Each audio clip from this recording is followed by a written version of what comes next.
Check the mic and make sure it sound right, boys. Halo cuy, gimana kabarnya nih? Mudahan kalian selalu diberi kesehatan ya. Kali ini kita akan membahas dan menceritakan sebuah film tentang seorang tentara nih cuy. Tentara ini berpangkat letnan. Dirinya akan membalaskan dendamnya mengenai kejadian pembunuhan istrinya. Nah, setelah letnan ini membalaskan dendam atas orang yang membunuh istrinya, kejadian-kejadian aneh pun mulai terlihat dan membiaskan kejadian sebenarnya yang akan terkuak pada film ini. Jadi gimana ya kelanjutan ceritanya? Langsung aja kita masuk ke alur cerita dari filmnya. Di awal film ini, kita dibawa ke sebuah kota bernama Mombasa di Kenya. Terlihat seorang pria berpangkat letnan sedang melakukan pembebasan terhadap seorang sandera. Letnan ini bernama Ray Garrison. Dirinya masuk dengan meledakkan bom dan menembakkan senjatanya ke teroris yang ada di sana.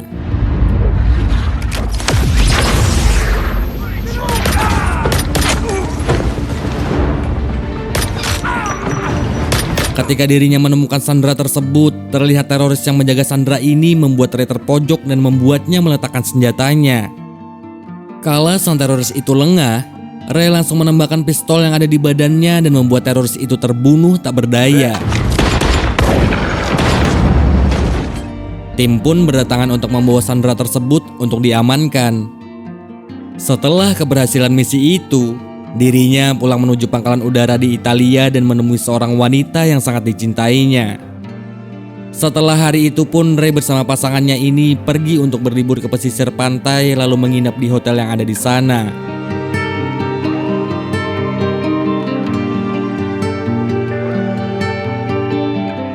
Singkat cerita, pagi harinya ketika terbangun di hotel tersebut, Ray tidak melihat sosok pasangannya ini.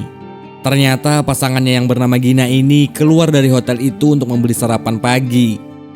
Kala menunggu kedatangan Gina, Ray ini mengisi waktu untuk membersihkan badannya. Tak lama kemudian terdengarlah suara datangnya orang di tempat tersebut. Mereka mencoba menghabisi Ray dengan senjata bius yang mereka gunakan. Namun Ray yang melawan berhasil mengalahkan mereka dan mencoba pergi dari tempat itu. Kala dirinya keluar dari tempat tersebut, Ray menabrak seorang pria yang berpenampilan layaknya seorang pelayan. Tak lama kemudian, setelah kejadian itu Ray jatuh pingsan di tempat tersebut diiringi senyuman dari pria yang menabraknya.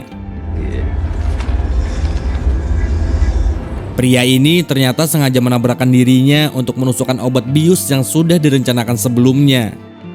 Nah, ketika Ray terbangun, dirinya sudah berada di sebuah ruangan penyimpanan daging. Ternyata pria yang sengaja menabrakkan diri sebelumnya ini bernama Martin. Martin ini menanyakan perihal informan yang memberikan informasi keberadaan mereka, hingga sampai Ray bisa membebaskan sandera sebelumnya dan menghabisi anak buahnya. Sementara itu, Ray yang tidak tahu apa-apa perihal informan itu membuat Martin kesal dan mendatangkan Gina ke tempat tersebut serta mengancam akan membunuhnya. Namun, Ray yang memang tidak tahu perihal yang ditanyakan Martin ini membuat Gina dibunuh di hadapannya.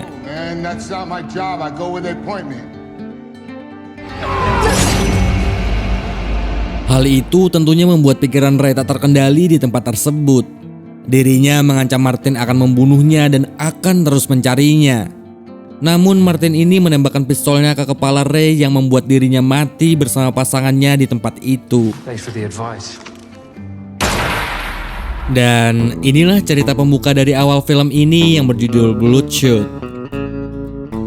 Setelah kematian Ray dan Gina pada scene sebelumnya, sebuah perusahaan berbasis teknologi bernama RST mencoba menghidupkan Ray kembali menggunakan nanorobot di dalam darahnya. Awake and cognitive. This is phenomenal. Yes, your body was donated by the US military. Hal ini membuat Ray mempunyai tubuh yang tidak bisa ditembus oleh peluru dan mempunyai sistem penyembuhan yang sangat cepat karena adanya teknologi jutaan robot yang ada di dalam tubuhnya ini. Setelah penjelasan dari Dr. Harting selaku pemimpin RST, Ray ini mulai paham mengenai keadaan dirinya. Namun permasalahan muncul ketika dirinya tidak bisa mengingat masa lalu tentang kehidupannya. Tak lama kemudian, Ray mulai dibawa berkeliling untuk mengenal tentang perusahaan itu. Perusahaan milik Harting ini adalah perusahaan yang berfokus untuk membangun ulang prajurit terbaik milik Amerika Serikat. Mereka yang telah gugur berperang diperbaiki dengan menggunakan teknologi di tempat ini. Ray pun mulai dikenalkan oleh beberapa orang yang ada di sana. Di sana ada Katie yang merupakan wanita perenang milik Angkatan Laut, Dalton yang merupakan penembak terbaik milik Angkatan Darat, dan Jimmy Tips yang merupakan mantan pasukan khusus milik Amerika Serikat. Setelah dikenalkan oleh beberapa orang yang memiliki kesamaan terhadap dirinya, Ray pun mencoba untuk kembali ke tempat peristirahatannya. Di sini dirinya diantar oleh Tips ke ruangannya. You'll find out when you're ready. Setelah sampai di ruangan tersebut, Ray sedikit kebingungan atas apa yang telah terjadi. Dirinya pun mencoba tidur di tempat itu. Tak berselang lama ketika tidur, terlintaslah sebuah mimpi yang memperlihatkan sedikit kejadian tentang masa lalunya. Hal ini tentunya membuat Ray tidak bisa kembali tidur dan pergi dari ruangan tersebut.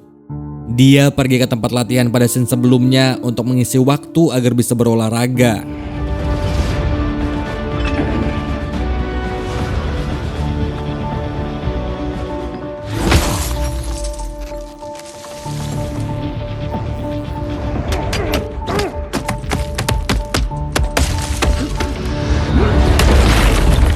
Tak berselang lama setelah berolahraga, Ray duduk dan beristirahat di ruangan tersebut. Tak lama kemudian muncullah Katie yang tidak menyadari kehadiran Ray yang lebih dulu ada di tempat itu.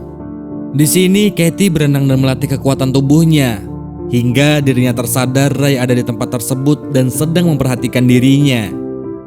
Mengetahui hal itu, Katie pun keluar dari tempat tersebut dan mulai mengobrol bersama Ray mengenai kehidupannya. Master Chief knew that I had nobody, so I'm sure there's someone out there. Setelah perbincangan itu, Katie membawa Ray untuk minum di sebuah ruangan yang ada di sana. Nah, di sini Katie menyalakan sebuah musik yang ternyata membuat Ray ini terpancing dan mengingat kejadian pada masa lalunya. Di sini pun dia mengingat kejadian pembunuhan yang dilakukan oleh kawanan Martin kepada istrinya semasa hidupnya. Setelah mengingat kejadian itu, tanpa pikir panjang, Ray langsung bersiap dan pergi dari tempat tersebut menggunakan sebuah mobil. Dr. Harding yang mengetahui hal itu langsung membuka saluran akses di dalam tubuh Ray dan menghubunginya lalu menanyakan perihal kepergiannya. Namun tanpa memperdulikan perkataan Dr. Harding, Ray ini melanjutkan perjalanannya dan mengakses nanorobot yang ada di dalam tubuhnya. Setelah ditemukan titik lokasi targetnya itu, dirinya pergi ke sebuah landasan untuk mengambil sebuah pesawat. Ray mengendalikan pesawat tersebut menggunakan informasi yang diunduh oleh nanorobot melalui otaknya. Martin Axe.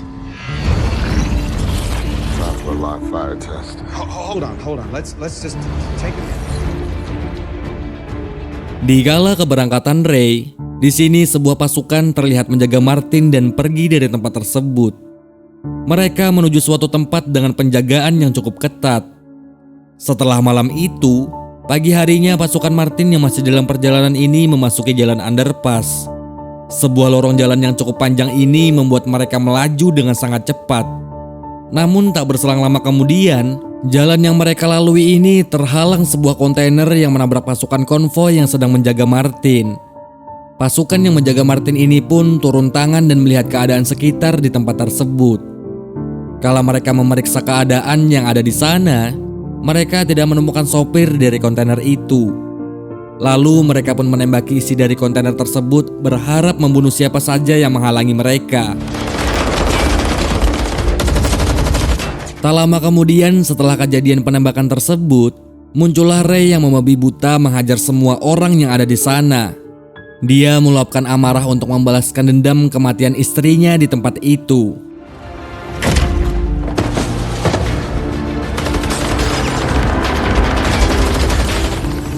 Oh man, it is him. Shit, come on. Make a mistake. Thanks for the advice.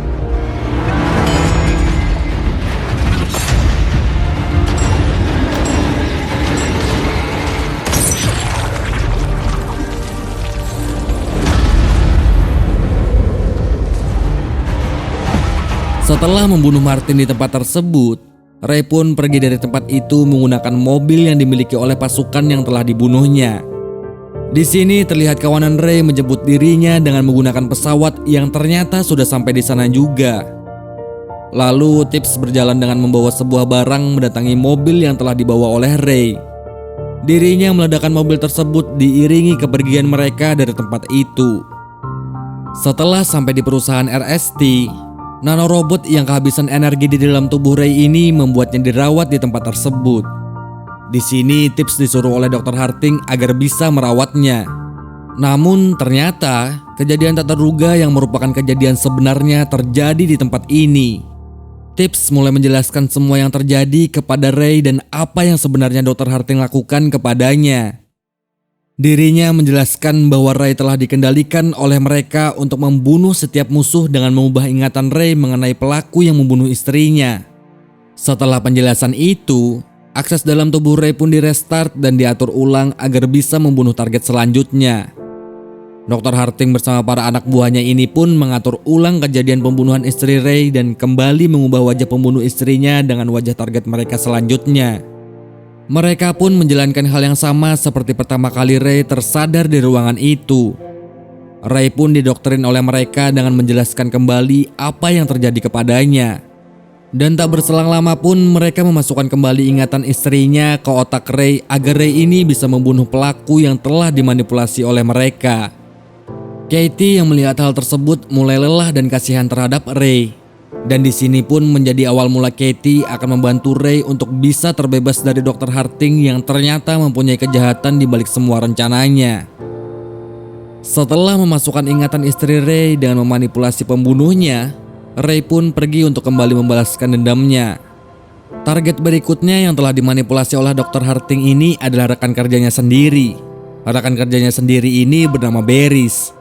Ray pun kembali pergi membawa pesawat menuju kediaman Beris ini. Setelah sampai di tempat itu, Ray kembali menghajar semua orang yang ada di sana. Namun target kali ini sedikit berbeda nih cuy. Karena Beris ini adalah rekan kerja Dr. Harting, dia pun mempunyai caranya sendiri agar bisa menghentikan Ray. Nah, disinilah kita dikenalkan dengan lelaki teknisi cerdas bernama Wiggins. Wiggins ini dipekerjakan secara paksa oleh Beris.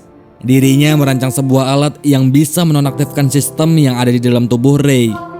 Tak lama kemudian, setelah itu Wiggins ini dipanggil oleh Beris untuk membawakan alatnya itu. Setelah alat tersebut terisi dayanya, maka hanya dengan satu kali menekan tombol tersebut, Ray pun akan tak sadar diri di tempat itu. Setelah Wiggins ini dibawa kembali ke ruangannya, tak lama kemudian datanglah Ray di ruangan Beris. Di sini ternyata alat yang diberikan oleh Wiggins adalah alat palsu yang sebenarnya sudah direncanakan sebelumnya. Hal itu tentunya membuat Beris tak bisa apa-apa dan akhirnya terbunuh oleh tangan Ray di tempat tersebut. Nah, setelah membunuh Beris di ruangan itu, Ray mencoba pergi kembali menuju RST. Namun tak jauh dirinya berjalan, Wiggins menekan tombol dari alatnya yang membuat Ray ini terjatuh dan tak sadarkan diri di tempat tersebut. Tak lama kemudian, Ray dibawa ke ruangan Wiggins dan kembali dihidupkan olehnya menggunakan tegangan listrik yang cukup tinggi.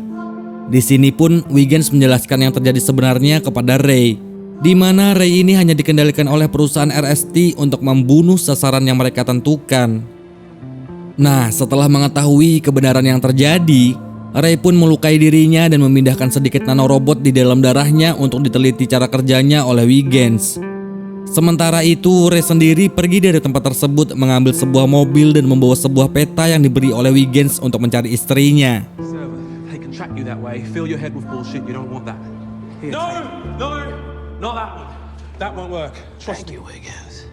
Di sisi lain, di perusahaan RST, Dr. Harting menyuruh Tips dan Dalton untuk pergi menangkap Ray dengan tujuan membawanya kembali ke tempat asalnya. Di sini pun pengajaran dilakukan untuk menangkap Ray yang sedang menuju ke kediaman istrinya. Berpindah ke Ray, akhirnya di sini dia sampai di tempat kediaman Gina yang merupakan istrinya itu. Namun hal yang tak disangka terjadi di tempat ini. Gina yang masih hidup ini ternyata sudah mempunyai 2 anak dan suami baru dalam kehidupannya. Dirinya menjelaskan bahwa Ray sudah menghilang sejak 5 tahun lalu meninggalkan dirinya. Nah, disinilah kebenaran tentang istrinya diungkap.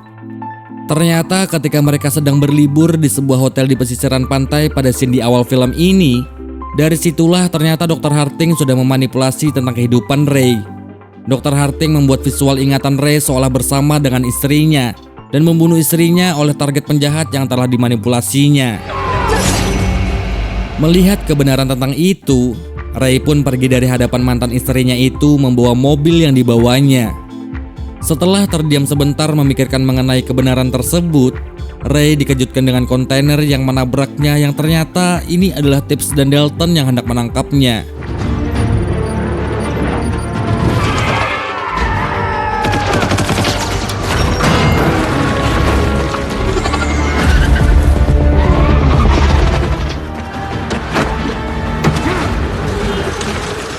Setelah berhasil melumpuhkan Tibbs, Ray dikagetkan dengan kehadiran Dalton yang menancapkan sebuah pisau yang mengkonekkan tubuhnya ke dalam sistem perusahaan RST.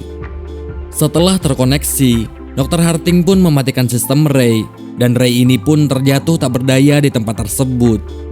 Setelah Ray berhasil dibawa oleh Tibbs dan Dalton, sementara itu Dr. Harding di perusahaannya menyuruh Katie untuk membunuh Wiggins karena dirinya telah tahu banyak tentang proyek dan sistem dalam tubuh Ray.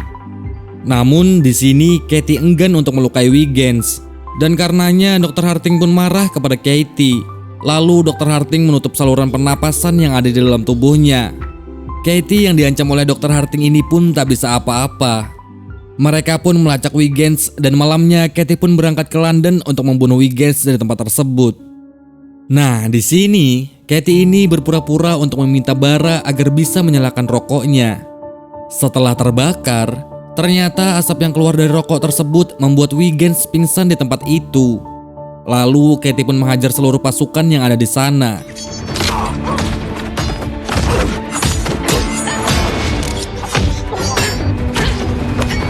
Setelah berhasil dilumpuhkan, akhirnya Katie kembali ke perusahaan RST.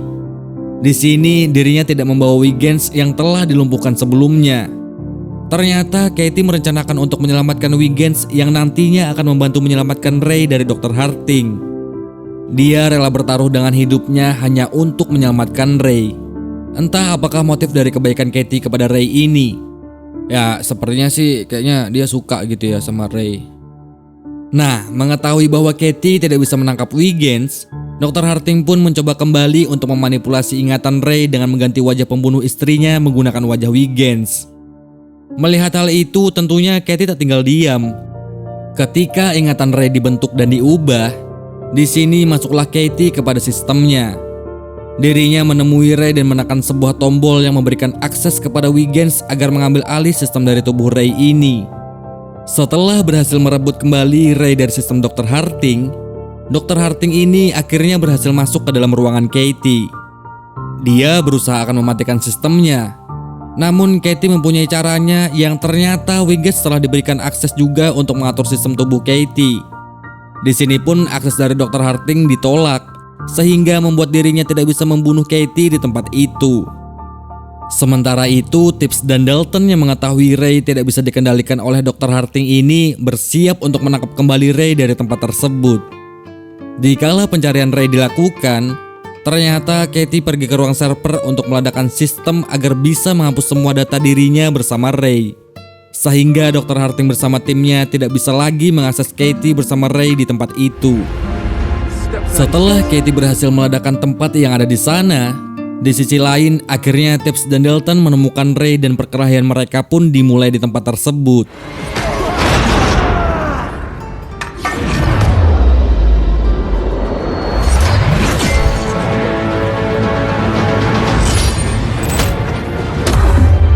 Let it go, Jax.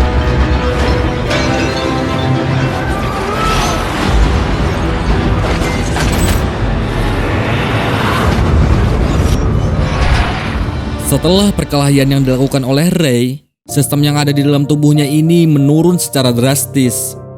Namun di sini dirinya menemukan Dr. Harding yang hendak kabur dari perusahaan itu menggunakan mobilnya. Namun di sini Dr. Harding mengambil sebuah senjata lalu menembakkan senjata tersebut ke tubuh Ray. Peluru itu berhasil dihentikan oleh Ray melalui nanorobot yang ada di dalam tubuhnya. Dan akhirnya ketika sampai di hadapan Dr. Harding, Ray pun meledakkan dirinya bersama Dr. Harding di tempat tersebut.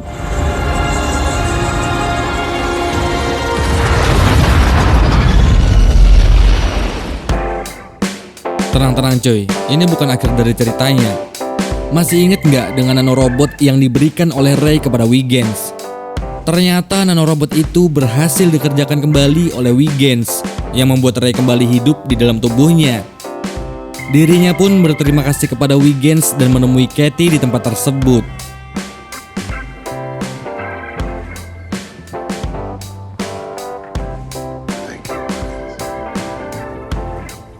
Film pun ditutup dengan perjalanan mereka yang entah akan menuju kemana.